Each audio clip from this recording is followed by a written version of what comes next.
Welcome back to the deep dive. Today we are really cracking open the complex world of the real estate business. Yeah, it's a big one. It is. And look, if you've ever felt a bit overwhelmed by all the specialized knowledge real estate pros seem to have, well, you're in the perfect spot. We're using your shared sources today as kind of a blueprint. That's right. And this isn't just about houses, it's really about the underlying systems.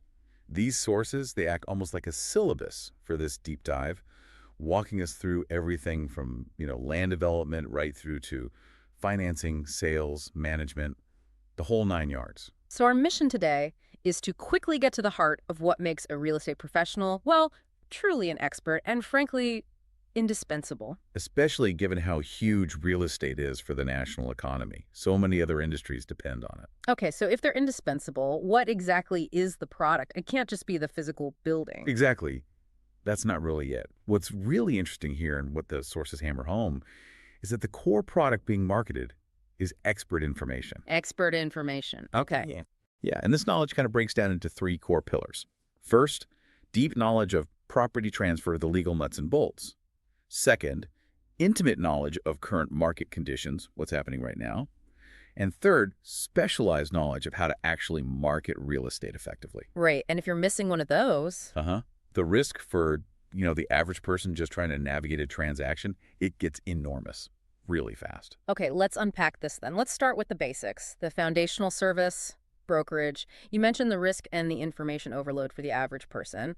Is that inefficiency sort of what creates the need for a broker in the first place? Absolutely. I mean, that's the definition right there. A real estate brokerage is the business where all these license-related activities happen under the authority of a real estate broker. And that broker is legally acting as an agent or an intermediary between people for a sale, a purchase, maybe a rental. Gotcha. And the sales associate, the person most of us probably interact with day to day. Right? The sales associate works for the broker. They're basically the front line, delivering that specialized knowledge we talked about. And that expertise, it has to be segmented, right? The market's just too vast. Way too vast for one person to truly master everything. Yeah. And the sources actually lay out 5 major sales specialties. This really highlights why specialization is, well, vital if you want to maintain that expert status. Okay, let's tick them off. We've got residential, that's the obvious one. Yep, houses, condos. Commercial office buildings, retail, Right. industrial warehouses, factories, agricultural farms, timberland. Yep. But the fifth one, that one seems a bit different because it's not just about the property itself, businesses. That's right. This area is all about the business opportunity and the role of the business broker. What's the key difference there? Why is it separate? Well, what's crucial for you, the listener, to understand is that the business broker is often selling the entire entity. Not just the building. Exactly. They're selling the goodwill, the inventory, the client lists, the whole operational structure. That requires a completely different skill set for valuation and transfer compared to just selling the physical real estate. Ah, okay. That makes perfect sense. The second you're selling the business as a business, you've got all these non-real estate assets involved. Yeah. Now, connecting this idea of specialization back to strategy, the sources mention farming. This is where specialization gets, like, operationalized, right? This is absolutely where it gets strategic. Yeah. Farming is target marketing. Brokers, sales associates, they often choose to specialize not just by property type, like we just discussed, but in a very specific geographic area. That becomes their farm area. Okay, their farm area. So why is this target marketing so heavily emphasized? It's more than just putting up local ads, I assume. Oh, much more. Mm-hmm. The real insight here is that this intense, hyper-local focus lets them gather data, information that the broader market just hasn't processed yet. If you're the go-to expert in one specific neighborhood or maybe one type of condo building, you can spot micro-market trends way ahead of the curve. Things like inventory shifts, how long properties are really taking to sell, what pricing strategies are actually working. Long before the official reports come out. Exactly. Long before the macro data reflects it. So farming isn't just marketing. It's really the foundation for building market share dominance. Hmm. And it's built on accumulating proprietary data. Wow, okay. That's a powerful way to think about it. Proprietary data accumulation. Mm.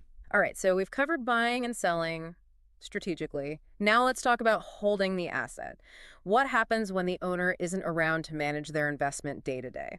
Right, and that's the main driver for the whole property management side of the business. Absentee ownership. If you own an investment property but live somewhere else, Or maybe you just want a completely hands-off approach. And hire a manager. You hire a manager, they step in. And what's their main job? What's the core mandate? It's always twofold, really.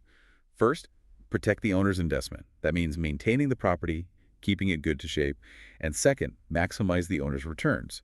So keeping occupancy high, making sure operations are efficient, collecting rent on time. And all of this is laid out formally? Oh yeah, all the responsibilities, scope of work, fees, it's all detailed in a formal management agreement. Okay, that sounds straightforward enough for, say, a rental house or a small apartment building. But we noticed the sources make a really crucial distinction. There's a difference between a standard property manager and a community association manager. What's that about? Ah, yes, the CAM. This distinction is vital. It's a completely different focus. It shifts from managing, a single lease or maybe one building to managing collective risk and governance. Collective risk, meaning? Meaning the community association manager, the CAM, deals with the common elements, the pool, the roof in a condo, the private roads in an HOA, and the overall operations of the entire association. So property manager deals with the tenant inside the unit. The CAM deals with the condo board or the HOA board and the shared stuff. Exactly. And that means the CAM needs expertise not just in fixing things, but in association law, understanding financial reserve studies, enforcing covenants, running meetings, democratic meetings, no less. Oh. They're dealing with shared infrastructure, collective financial health. It's a much higher legal and administrative hurdle than just managing a single rental. Okay, that really clarifies why that's a separate specialization. Big difference. All right, let's pivot a bit. If all these specializations and management skills define the service, the absolute foundation for any transaction has got to be trust, right? And that usually starts with value. How do these experts figure out what the property, the asset, is actually worth? Yeah, this is where regulation really meets expertise. It's the whole field of valuation. The basic process, the act of estimating real estate value, is called appraising. Appraising. Okay. And you need that service for almost any activity involving lending, especially if federal funds are involved. Mortgages, basically. Now, the sources bring up three key terms here, and for you listening, this might be the aha moment about how these different valuation tools work. Let's start with the one agents use most often, maybe to get a listing. Right. That would be the comparative market analysis, the CMA. A CMA is an analysis that a licensee puts together. It helps sellers figure out a listing price, or it helps buyers decide what to offer. It's designed to be fast, market-focused. Really a tool for setting strategy. Yeah, a strategy tool. And the sources point out something really critical about the CMA. It's specifically exempt from the highest professional standards. It is. And this is key. Yeah. Because the CMA is seen as a marketing and sales tool, it is exempt from the Uniform Standards of Professional Appraisal Practice, USPP. USPAP. Okay, so if the CMA is for marketing strategy and exempt from USPAP, what's the official regulated method, the one banks and government lenders demand? That would be the formal appraisal, with a capital A, you might say. This is done by a state-certified, licensed, or registered appraiser. Now, technically, a real estate licensee can appraise property. Oh, interesting. But, and this is a big but, they must never represent themselves as being state-certified or licensed if they aren't. And crucially, even if they're doing an appraisal for some other reason, not a federally related loan, they still have to follow USPAP to the letter. Ah, USPAP again. So that's the rule book that ensures consistency and ethics, especially around how appraisers get paid, right? Exactly. It's the compliance hook. And it directly addresses a potential ethical issue that plagued the industry for a long time. USPAP's ethics rule specifically says that the fee for an appraisal cannot be contingent on the value they come up with. Meaning you can't pay them more if the house appraises higher. Precisely. You pay for the professional service, the analysis, regardless of the final number. It prevents the temptation to, inflate values just to make a deal go through. Okay, that detail really underscores the difference. The appraisal is a risk assessment tool for the lender, mainly. The CMA is more of a marketing guide for the agent and client. And the third term we saw mentioned was broker price opinion, BPO. What's that generally used for? Yeah, BPOs are often used by lenders too, but more for quick portfolio valuations, like checking the value of properties they already hold mortgages on, or in foreclosure situations. Less detailed than a full appraisal usually. Got it. CMA, appraisal, BPO, three different tools for valuation. And since value drives everything. It naturally leads us to financing. Right. Without assessing value, nobody's lending money. Yeah. And the financing side of real estate is obviously massive. And guess what?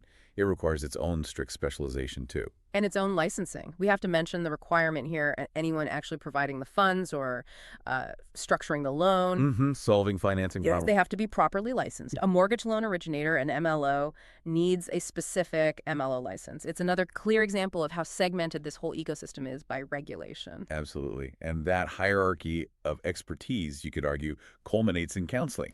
Yeah, this is like the highest level of advisory service, analyzing really complex projects, maybe existing ones or potential new developments, and giving impartial advice. It requires pulling together all those knowledge pillars we talked about: market conditions, finance, development potential, valuation, everything. Total integration of knowledge. Okay, so we've bought, we've sold, we've valued, we've financed. Now let's look at how the actual buildings, the physical structures come into being, moving from just dirt to a full development. Right. The sources break down the development and construction process into three main phases.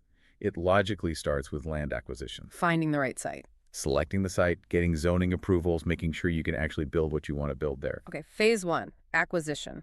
Phase 2 sounds complicated. Subdividing and development. It is. This is the engineering stage. Laying out streets, planning for utilities, drawing the actual lot lines.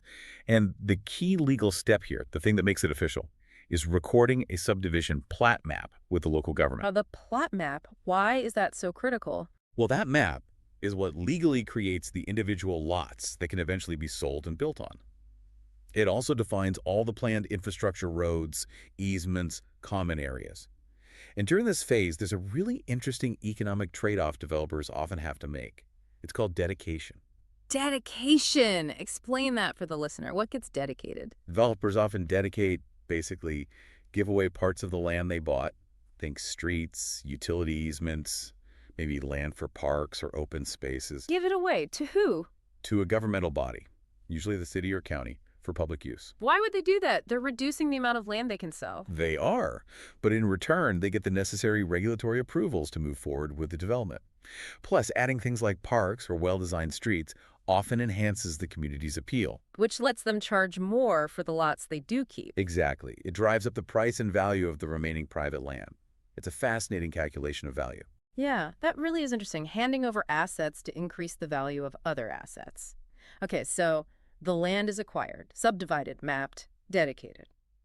Now we get to phase 3, construction.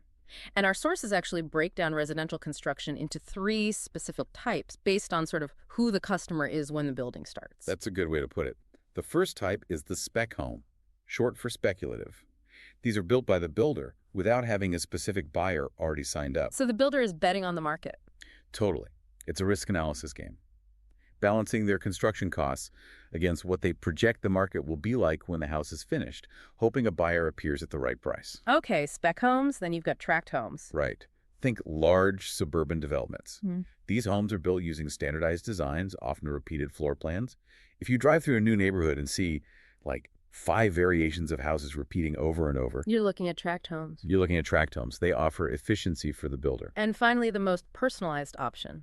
That's the custom home. Designed and built for one specific client, often working closely with an architect. Tailored to their exact wishes, specific materials, usually built on a piece of land the client already owns. Spec, tract, custom. Got it. It's pretty clear that this whole development process is wrapped up in regulations, local, state, federal. But before we wrap up, let's just nail down one final piece of professional identity. It's something that often confuses people outside the industry. Yeah, that's a good one to clarify. The difference between just holding a real estate license versus being a realtor. They sound similar, but they aren't the same thing. Not at all. It's a subtle but really important distinction. Okay, so holding a license, that's the government, right? The state says you're legally allowed to perform real estate activities for compensation. Exactly. It's the legal permission slip to practice. Whereas being a realtor, that R symbol matters. Right.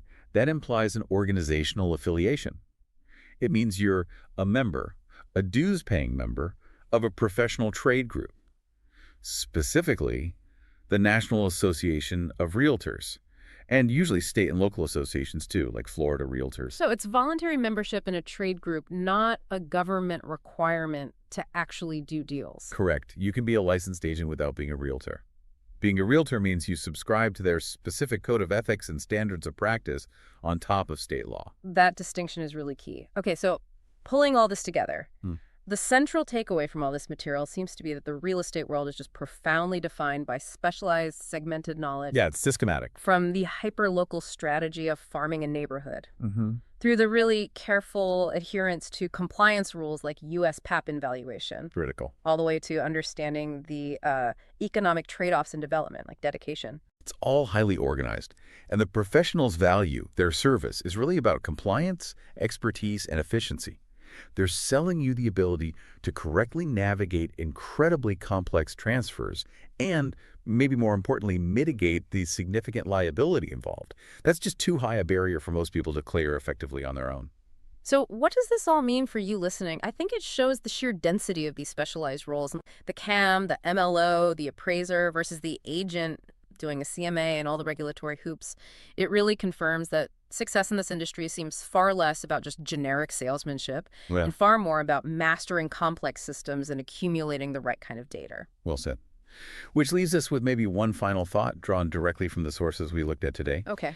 If, as we discussed, a developer strategically dedicates land, gives away valuable streets and parks to the public, partly to get zoning approval, how does that mandatory public dedication ultimately change the calculation of the true long-term economic value of the private land that's left over within that development? That's a good one. How does giving something away change the value of what remains? Something for you to mull over or maybe explore on your own. We'll see you next time on The Deep Dive.